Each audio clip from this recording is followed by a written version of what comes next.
Bien, bonjour à tous et bienvenue dans cette partie de programme de première spécialité qui va traiter du vecteur variation de vitesse, le fameux, donc moi que je vais appeler VVV. Alors VVV, pourquoi VVV? Pour vecteur variation de vitesse. Alors par contre, ça c'est une abréviation qui n'appartient qu'à moi, c'est pas du tout une abréviation officielle, c'est juste pour écrire vecteur variation de vitesse de manière un petit peu plus rapide. Alors le VVV, comment est-ce qu'on va faire pour le noter? Eh bien on va le noter delta pour variation, donc V pour vitesse, et puis la petite flèche ici pour dire que c'est le vecteur variation de vitesse. Alors il va être défini en un point MI, donc avec un indice petit i, donc je vais l'appeler plutôt donc delta VI ici. Alors comment il va être défini? Eh bien on va faire comme pour le vecteur vitesse, on va le définir ce vecteur variation de vitesse comme étant la variation entre un point qui va se trouver après moins un point qui va se trouver avant. Alors comment ça va se traduire? Eh bien ça va se traduire que il va être défini à partir du vecteur vitesse, donc avec celui du point d'après, c'est-à-dire eh bien VI plus 1. Donc ça c'est le vecteur vitesse au point I plus 1, donc au point juste après. Au point, ça va être le point d'après, donc le point après le point I, c'est le point I plus 1. D'accord. Et celui qui va se trouver avant le vecteur I, c'est-à-dire le vecteur VI moins 1. Donc c'est le point qui se trouve juste avant le point I. Donc cette fois-ci, ça va être forcément en MI-1. Alors on va le donner par la relation. Ici mon vecteur variation de vitesse au point I, donc que je vais noter delta VI avec une flèche. Ça va donc être la différence entre les deux. C'est donc le vecteur vitesse au point I plus 1 moins le vecteur vitesse au point I moins 1.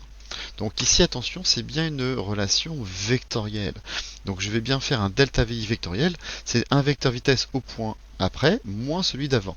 Alors pour comprendre ce qu'on va faire, si vous regardez bien ce schéma que je vous ai fait ici, par exemple, on pourrait voir aussi que le point, alors je vais le faire ça très grossièrement, au point M2, j'aurai peut-être un vecteur vitesse comme ça, au point M4 ici, je vais avoir un vecteur vitesse comme ça.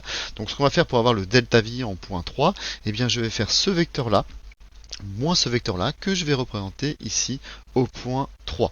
Donc c'est comme ça qu'on pourrait faire, et donc ça veut dire que pour calculer un delta VI, c'est-à-dire un vecteur variation de vitesse, il vous faut deux vecteurs que vous avez déjà préalablement tracés, donc au point d'après et au point d'avant. Donc ici, le I c'est 3, I plus 1 c'est 4, et I moins 1 c'est forcément 2 ici.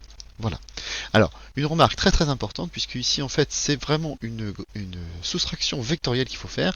Il ne faudra pas juste se contenter des normes. Parce que, imaginons que par exemple, ça, si c'est la même norme que celui-ci, si j'ai par exemple, je sais pas moi, 3 cm ici et 3 cm là, on dit si je fais 3 moins 3, ça va donner 0. Attention, non. Les normes, en effet, ça fera bien 0. Par contre, les vecteurs, ils n'ont pas la même direction. Et comme ils n'ont pas la même direction, on ne va pas trouver forcément le même vecteur variation de vitesse. Donc une remarque très importante, on verra juste après un exemple pour comprendre ce qu'on vient de dire. Donc attention, si lors d'un mouvement la norme du VVI d'un système est constante, c'est ce que je viens de dire, 3 cm en valeur, il peut varier aussi en direction et en sens. Et donc dans ce cas-là, vous verrez bien que faire une soustraction vectorielle, c'est pas la même chose que de faire une soustraction de scalaire.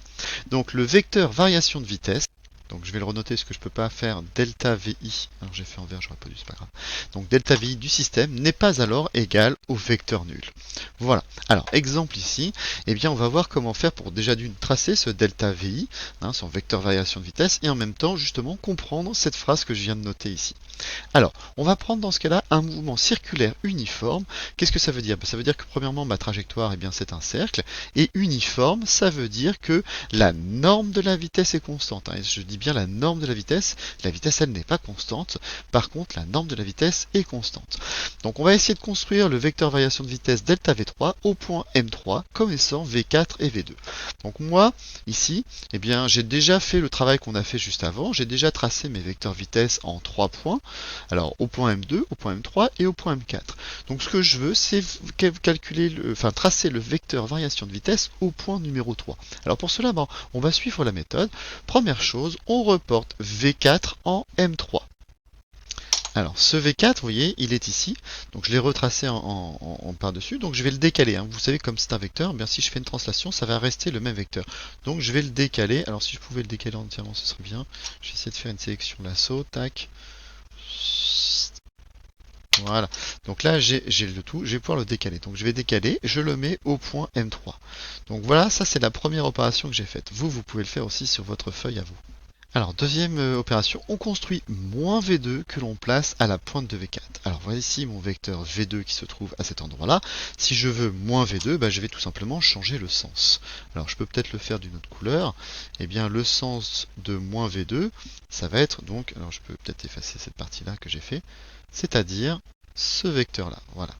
Donc, vous devez tracer le vecteur moins V2. Vous voyez? Donc si je fais ma flèche ici, je vais essayer de la refaire comme ça. Non, je vais la faire proprement. Alors j'ai bien tracé ici moins V2 proprement en bleu, hein, donc c'est le même vecteur, sauf qu'il est de sens opposé, c'est-à-dire que la flèche va être vers le bas alors qu'ici elle va vers le haut. Et donc je dois le déplacer jusqu'à la pointe de V4. Alors, la pointe de V4 c'est à cet endroit-là, donc je déplace ce vecteur, j'ai pas pris tout, bon c'est pas très grave, je mettrai la croix après. Donc je vais le tracer ici, donc à la pointe, et là j'ai donc tracé mon moins V2. Je vais le marquer ici, ici c'est moins V2 vectoriel. En rouge, ici, c'est le V4 que j'ai fait ici. Et donc, dernière chose, eh bien, on trace delta V3 en partant de M3. Alors, regardez bien vectoriellement. Moi, je veux faire ce schéma-là, Donc, V4 moins V2. Donc, en fait, ça correspond à faire, eh bien, ce chemin-là de M3 jusqu'à la pointe de cette flèche-là. Et donc, si je veux tracer, eh bien, mon vecteur variation de vitesse, eh bien, je vais choisir ce chemin-là, donc, directement de M3 vers la pointe bleue de la flèche. Alors pardon, excusez-moi, j'ai un peu de mal. Voilà, donc je suis à peu près pas trop mal, là je suis très bien même. Et donc je vais tracer mon delta V, donc je vais partir d'ici et je vais aller jusqu'à la pointe. Voilà, j'ai tracé mon delta V3. Donc ici c'est delta V3. Et donc vous pouvez vérifier si vous avez fait une belle construction. Si vous avez fait une belle construction, déjà premièrement vous êtes suivant un rayon. Donc c'est-à-dire ici, regardez bien, je suis suivant un rayon qui va se retrouver ici. Voilà, c'est comme ça que l'on fait pour tracer eh bien, le vecteur variation de vitesse. Je trace un vecteur après que je déplace, ensuite je trace l'opposé de ce vecteur là que je replace à la pointe de la flèche, et bah donc la somme des deux, si je fais ce chemin là ou ce chemin là, c'est la même chose, donc ici c'est bien mon delta V3. Alors, je vais revenir sur la remarque que j'avais fait tout à l'heure, regardez bien, ici, la norme de V4, c'est-à-dire sa longueur, est égale à la norme de V2, c'est-à-dire c'est la même longueur. Donc on a bien des normes de vitesse qui sont égales, mais regardez bien, comme votre vecteur vitesse change cette fois-ci en direction, eh bien le V4 moins le V2 n'est pas égal à 0 puisque j'obtiens bien un delta V3 qui existe. Hein, la somme vectorielle ici de mon V4 moins V2 eh bien, ne donne pas le vecteur nul, j'ai bien quelque chose. Alors, on va pouvoir noter ça en dessous. Donc ici on a bien donc eh bien, que j'ai la norme du vecteur V3 que je peux noter comme ceci, qui est égal, ou je pourrais écrire ça comme ça. Donc ça qui est égal à une constante, qui est égal donc à V2, qui est égal forcément à une constante, d'accord? Et en même temps, delta V3, qui est bien différent du vecteur nul que j'ai ici. Donc on retrouve bien ce que je vous ai dit ici, hein. Ce n'est pas parce que j'ai deux normes qui sont égales que le vecteur variation de vitesse n'existe pas. Hein. Donc j'ai bien ici deux normes égales, alors que mon delta V3, eh bien, il existe. Alors, quel est l'intérêt maintenant de connaître ce vecteur variation de vitesse? Eh bien, ça va nous donner des renseignements sur le mouvement de notre système. C'est le petit 5 mouvement d'un système. Donc, où est ma feuille? Elle est ici. Alors, du coup, on va distinguer plusieurs cas. Donc déjà, premièrement, on va essayer de parler de normes. Hein. C'est pour ça que j'ai mis ici deux traits ici avec une flèche. D'ailleurs, c'est juste la norme. Donc déjà, premièrement, si le delta V, c'est-à-dire la norme du variation de vitesse est égale à 0, ça veut dire qu'il n'y a pas de variation de vitesse. Ça veut dire que votre norme de vitesse va rester constante. C'est-à-dire que globalement, votre mouvement est, il va être un mouvement qui va être uniforme. Donc le système a un mouvement uniforme. Uniforme, ça veut dire toujours la même valeur, d'accord? Il y a une exception, hein, donc, ou alors où est au repos, mais ça va être très rare. Où est au repos, c'est-à-dire qu'il ne bouge pas. Évidemment, vous pouvez aussi avoir un delta V, norme de delta V égale 0, si vous êtes, évidemment, vous ne bougez pas, vous n'allez pas avoir de variation de vitesse. Donc par contre, si la norme de mon vecteur variation de vitesse augmente, eh bien si cette norme augmente, ça veut dire que là, vous allez avoir un mouvement qui va s'appeler accéléré.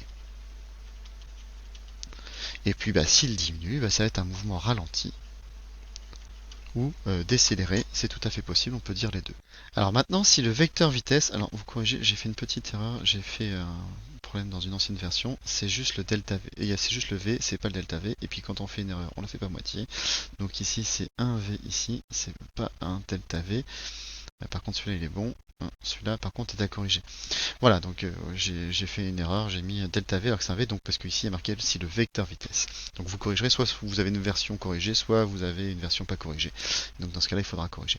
Donc si le vecteur vitesse reste constant, alors qu'est-ce que ça veut dire reste constant? Si un vecteur est constant, ça veut dire qu'on a la même direction, même sens et même norme. En gros, alors si je représente mon vecteur vitesse qui a le même sens, même direction, même norme, donc déjà je vais faire une même longueur, donc je vais faire celle-ci, et puis après je vais faire aussi une même longueur ici dans le même sens. Donc dans ce cas-là, si j'ai ça, si j'ai un vecteur vitesse qui va être égal, donc ici c'est un vecteur vitesse, et ici j'ai un autre vecteur vitesse, vous voyez que j'ai le même sens, même direction, même norme, et bien la seule possibilité que vous avez, c'est d'avoir un mouvement rectiligne uniforme. Donc alors, et bien dans ce cas-là, le mouvement est rectiligne uniforme. Qu'est-ce que je peux dire sur mon delta V? Eh bien, regardez bien, si je fais ce vecteur-là moins ce vecteur-là, j'aurai forcément le vecteur nul. Donc, pour le mouvement rectiligne uniforme, ça voudra dire que mon delta V égale le vecteur nul.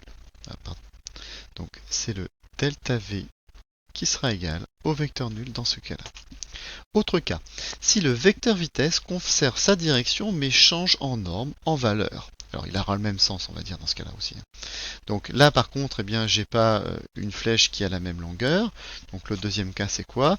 C'est j'ai une flèche qui va changer de norme. Alors on va faire une plus grande pour ici, mais je garde ici la même direction et le même sens, on va dire. Voilà. Donc dans ce cas-là, j'aurai ce vecteur-là qui sera plus grand que celui-ci. J'aurai un mouvement qui sera toujours rectiligne, puisque ici je vais former une ligne droite. Mes vecteurs vitesse vont former donc une ligne droite. Et donc j'aurai forcément un mouvement rectiligne. Cette fois-ci, il soit accéléré, soit ralenti. Si j'avais fait une flèche plus petite, il serait ralenti. En tout cas, il sera non uniforme. Donc si le vecteur vitesse conserve sa direction mais change en norme et en valeur, le mouvement est rectiligne et non uniforme. Autre cas, si le vecteur vitesse change uniquement en direction, le mouvement, c'est-à-dire que je garde la même norme et le même sens, le mouvement est, on l'avait vu ici, regardez bien, c'est ce cas-là, ce cas qui se trouve ici. Si j'ai ici, regardez bien, j'ai la même norme, même sens, mais je change juste en direction, le mouvement ici est forcément circulaire. Donc, si le vecteur vitesse change en direction, le mouvement est circulaire. D'accord? Et delta V, cette fois-ci, va être dirigé vers le centre du cercle. Donc, vers le centre du cercle. Voilà. Et dernier cas, en fait, si j'ai le vecteur vitesse qui change en direction et en valeur, c'est un mouvement quelconque. Et bien dans ce cas-là, on va appeler ça ce mouvement un peu curviligne. Voilà, j'en ai terminé pour ce vecteur variation de vitesse. Je vous dis à bientôt pour la fameuse deuxième loi de Newton, enfin une première approche de la deuxième loi de Newton. À bientôt, au revoir.